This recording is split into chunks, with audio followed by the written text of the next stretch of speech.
पैसे सेव करना ऐसा ही है जैसे मीठा खाना। शुरू में आप खुद को रोक नहीं पाते, लेकिन फिर धीरे धीरे आपका मन भर जाता है। पैसे के मामले में समझदारी दिखाना एक अच्छा आइडिया लगता है, लेकिन फिर जल्द ही आपके अंदर वो जोश और मोटिवेशन कम होने लगता है। फिर आप पहले वाले रूटीन पर आ जाते हो, जब चाहे तब पैसे खर्च कर लिए और कोई हिसाब किताब भी नहीं रखा।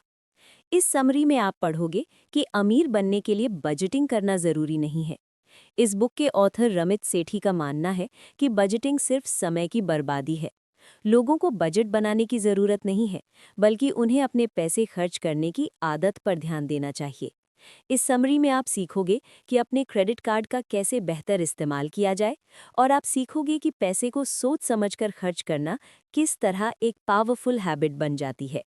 ये समरी हमें सिखाएगी कि लाइफ में किए गए छोटे छोटे बदलाव हमें अमीरी की तरफ लेकर जाते हैं।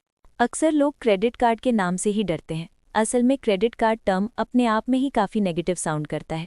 इसकी एक बड़ी वजह यह है कि जो लोग इसे सही ढंग से मैनेज करना नहीं जानते, उनका क्रेडिट कार्ड को लेकर काफ़ी नेगेटिव फीडबैक होता है।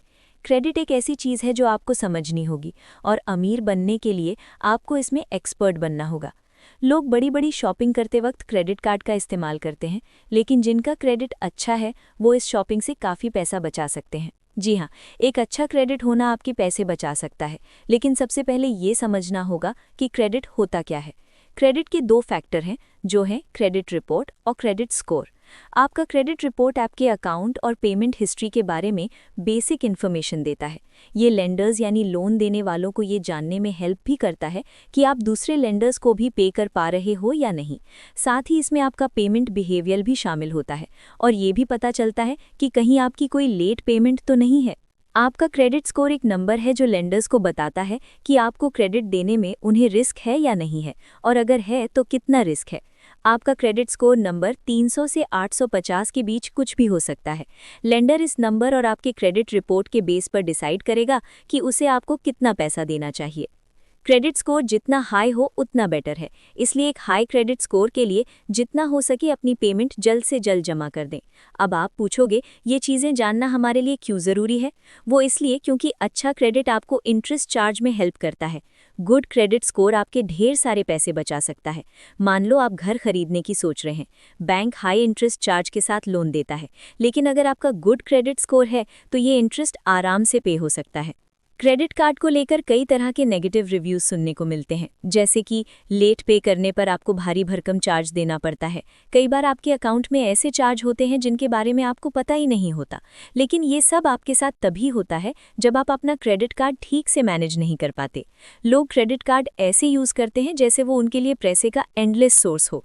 क्रेडिट कार्ड को हम कुछ इसी तरह देख सकते हैं, लेकिन ये एंडलेस सोर्स फ्री में नहीं आता है। इसके अपने साइड इफ़ेक्ट्स भी हैं। जैसे मान लो आपने कोई पेमेंट मिस कर दी तो आपका क्रेडिट स्कोर ड्रॉप हो सकता है।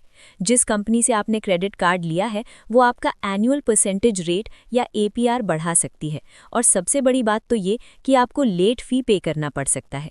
लेकिन आप टाइम पर सारी पेमेंट करके एक्स्ट्रा चार्ज देने से बच सकते हैं। अपने क्रेडिट कार्ड को ऑप्टिमाइज करने का ये एक तरीका है। ऑप्टिमाइज करने का दूसरा तरीका है कि अपनी क्रेडिट कार्ड कंपनी को कॉल करो। उनसे पूछिए कि क्या वो आपके फीस या सर्विस चार्ज माफ़ कर सकते हैं। एक पेमेंट एनुअल फ़ी की होती है। ये वो फीस है जो आपको कार्ड यूज़ करने के लिए पे करनी पड़ती है, लेकिन आप क्रेडिट कार्ड कंपनी से बात करके इसे कम करने या माफ़ करने के लिए कह सकते हैं। मार्केट में कई सारी क्रेडिट कार्ड कंपनियां हैं जो ये फीस नहीं लेती, ताकि उन्हें ज़्यादा से ज़्यादा कस्टमर मिल सकें। तो अगर आप अभी भी एनुअल फ़ी पे कर रहे हैं तो आप कंपनी को बोलकर इसे माफ़ करवा सकते हैं, और अगर वो ऐसा नहीं करते तो आप एनुअल फ़ी फ्री कार्ड चूज़ कर सकते हैं। आखिर ट्राई करने में क्या हर्ज है? ऑथर रमित के लिए तो ये आइडिया कई बार काम आया। ऑप्टिमाइज करने का दूसरा तरीका है, कोशिश कीजिए कि आप लोअर एपीआर पर नेगोशिएट कर सकें। आपका एपीआर या एनुअल परसेंटेज रेट वो इंटरेस्ट रेट है जो कंपनी आपको क्रेडिट कार्ड यूज़ करने के लिए देती है। आमतौर पर एपीआर 14% पर होता है। हाँ, सुनने में ये काफ़ी बड़ा लगता है, लेकिन फिर ये एक फैक्ट भी है कि कंपनी आपको काफ़ी बड़ी रकम उधार दे रही है, तो एक तरह से ये आपके लिए विन विन सिचुएशन है। तो इसलिए कंपनी को कॉल करके उनसे कम एपीआर के लिए पूछो। अगर वो पूछें कि उन्हें ऐसा क्यों क्यों करना चाहिए, तो उन्हें ऐसा करने के वाजिब कारण दो, जैसे कि आप कई महीनों से लगातार अपने बिल्स टाइम पर पे करते आए हैं। उनसे ये भी कहो कि आप कुछ और कंपनियों को भी जानते हो जो लोअर APR ऑफर करती हैं, इसलिए आप किसी और कंपनी का क्रेडिट कार्ड ले सकते हो। हालांकि एक ही कंपनी का लॉयल कस्टमर बने रहने के कुछ अपने फायदे भी हैं। लेंडर्स आपकी लॉन्ग क्रेडिट हिस्ट्री अप्रिशिएट करेंगे। फिर से याद दिला दे, लेंडर्स ये देखना चाहते हैं कि क्या आप भरोसे के लायक हैं या नहीं, क्या आप टाइम पर पेमेंट कर पाएंगे या नहीं। अपने क्रेडिट कार्ड को ऑप्टिमाइज करने के लिए लोअर फी और APR के लालच में आने की ज़रूरत नहीं है। Beat the banks. Credit card की तरह बैंक भी उतने ही बॉसी होते हैं। अक्सर बैंक यंग लोगों का फायदा उठाने की कोशिश करती है। यंगस्टर्स को इंटरेस्ट रेट और फीस जैसे टॉपिक थोड़े डराते हैं, इसलिए वो बिना सवाल जवाब किए जो भी पे करना है पे कर देते हैं। लेकिन इन कॉन्सेप्ट्स को समझने के सिरदर्द को दूर किया जा सकती है। आप पूछोगे क्यों और कैसे? तो इसका जवाब है ऑनलाइन बैंकिंग।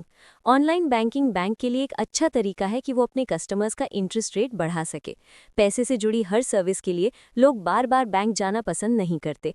इसके बजाय वो कोई सुविधाजनक तरीका ढूंढना चाहते हैं, और ऐसे में ऑनलाइन बैंकिंग एक अच्छा ऑप्शन नजर आता है। जो सेविंग आप ऑनलाइन बैंक में डालते हो वो बहुत ज़्यादा बढ़ जाता है। ये वो फीस भी नहीं लेती जो नॉर्मली आपको किसी रियल बैंक चार्ज करती है। तो चलो ऑनलाइन बैंक और फिजिकल बैंक के बीच इंटरेस्ट रेट को कंपेयर कर लेते हैं। अगर आप $1000 जमा करते हो तो दो अलग अलग बैंक के इंटरेस्ट रेट अलग होंगे।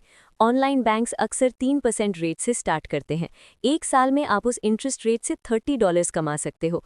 अब फिजिकल बैंक्स की बात करते हैं।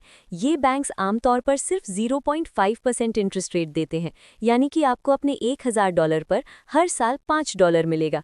तो देखा आपने कितना फ़र्क है दोनों में। रमित ने अपना ऑनलाइन बैंक अकाउंट कैसे सेटअप किया? उन्होंने चेकिंग और सेविंग दोनों ऑनलाइन अकाउंट खोले थे। चेकिंग अकाउंट वो होता है जहां आप पैसे जमा कर सकते हो और निकाल सकते हो।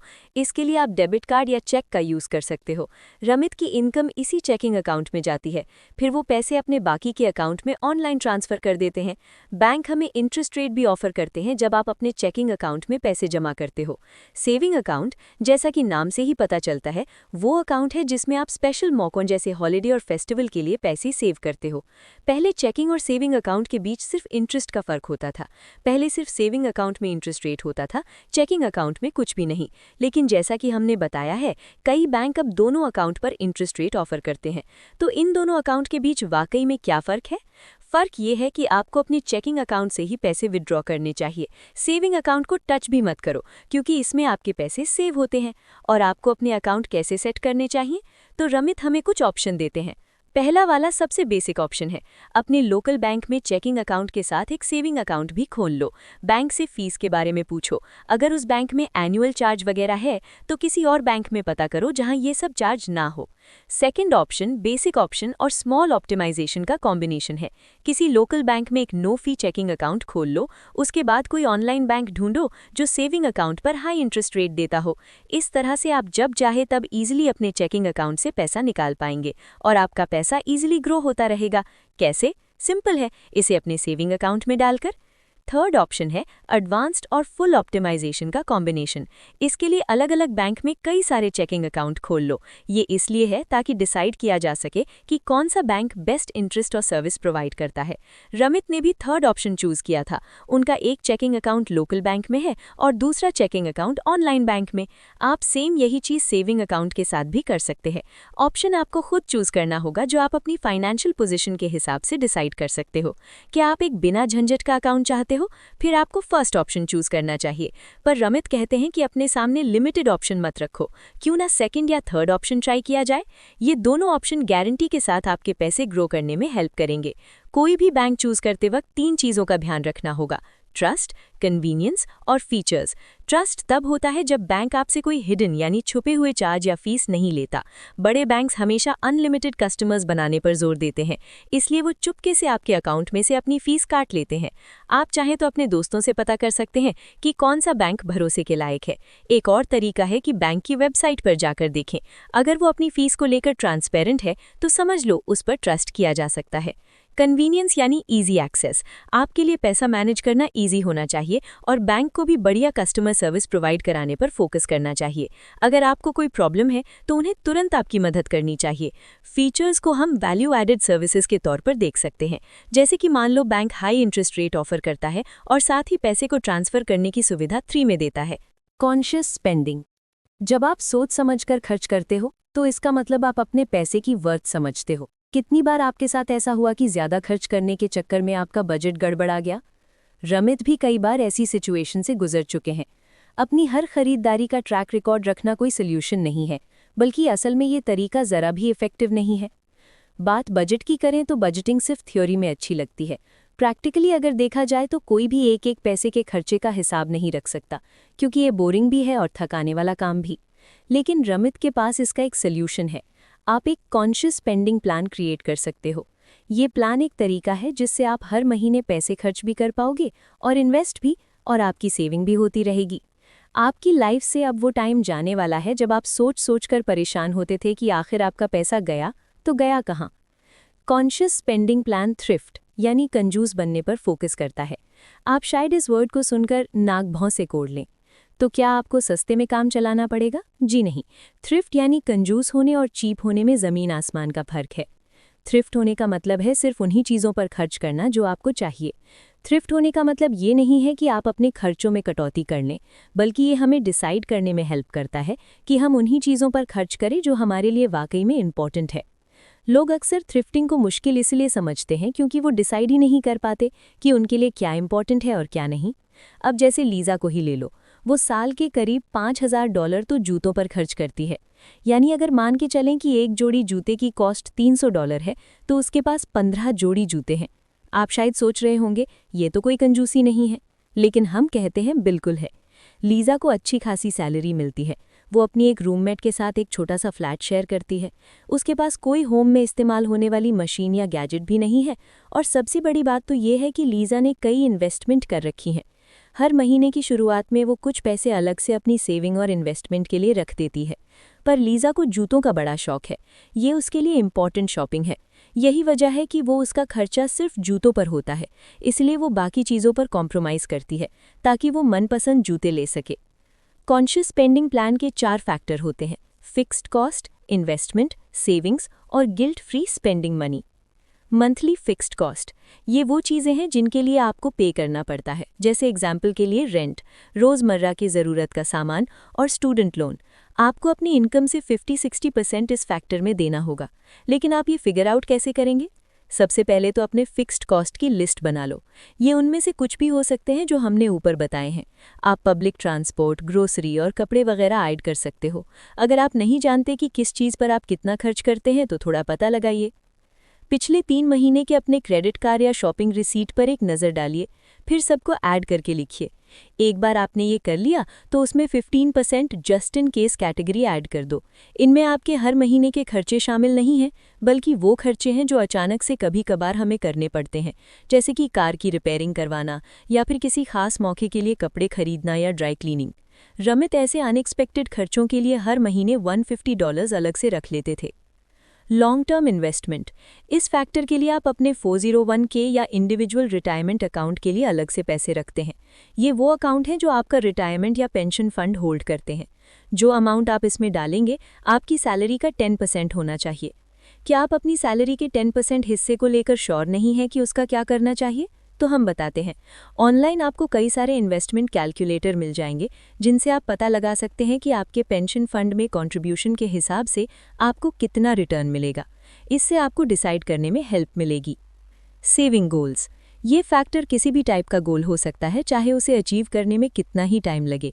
ये क्रिसमस गिफ्ट के लिए सेविंग करने जितना छोटा भी हो सकता है, या फिर शादी के खर्चे के लिए, या फिर लॉन्ग टर्म गोल जैसे घर की EMI पे करने के लिए भी हो सकता है।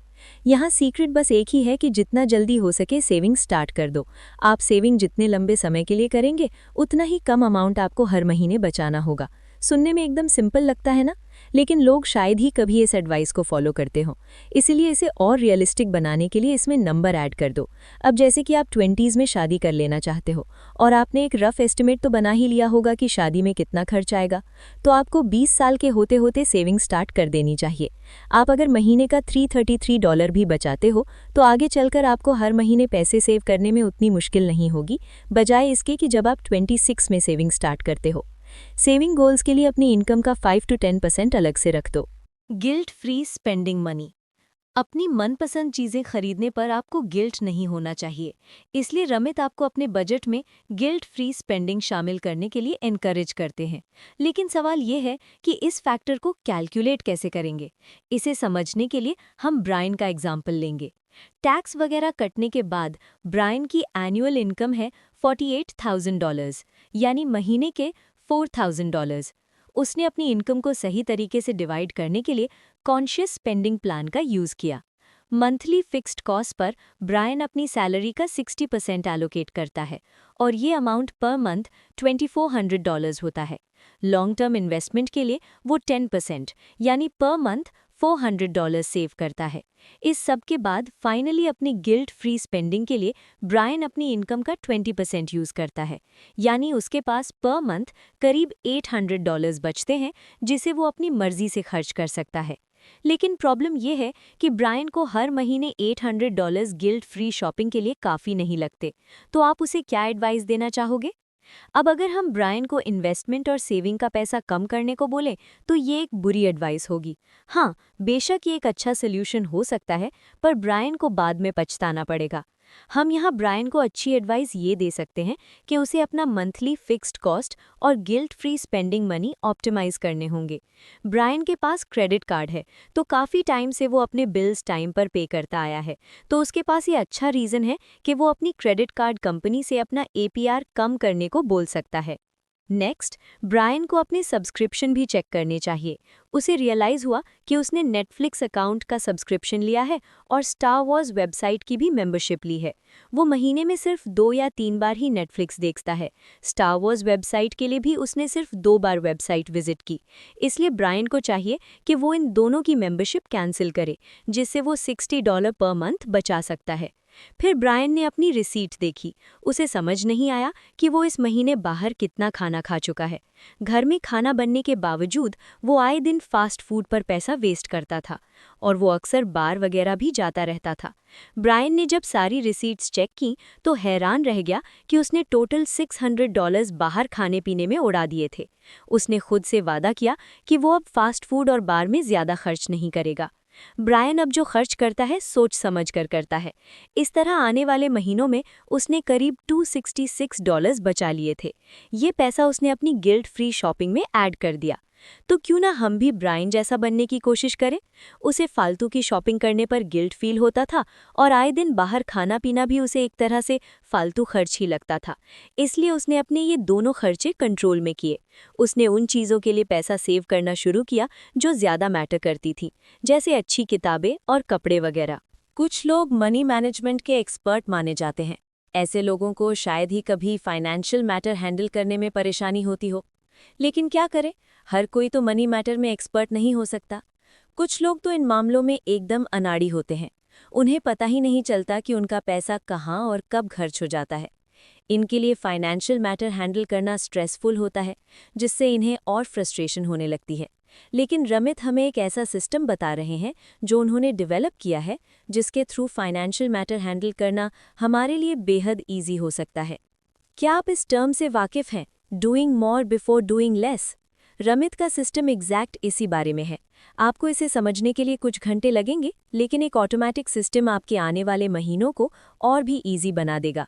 एक ऑटोमेटिक सिस्टम होने से सब कुछ ऑटोमेटिकली होने लगता है।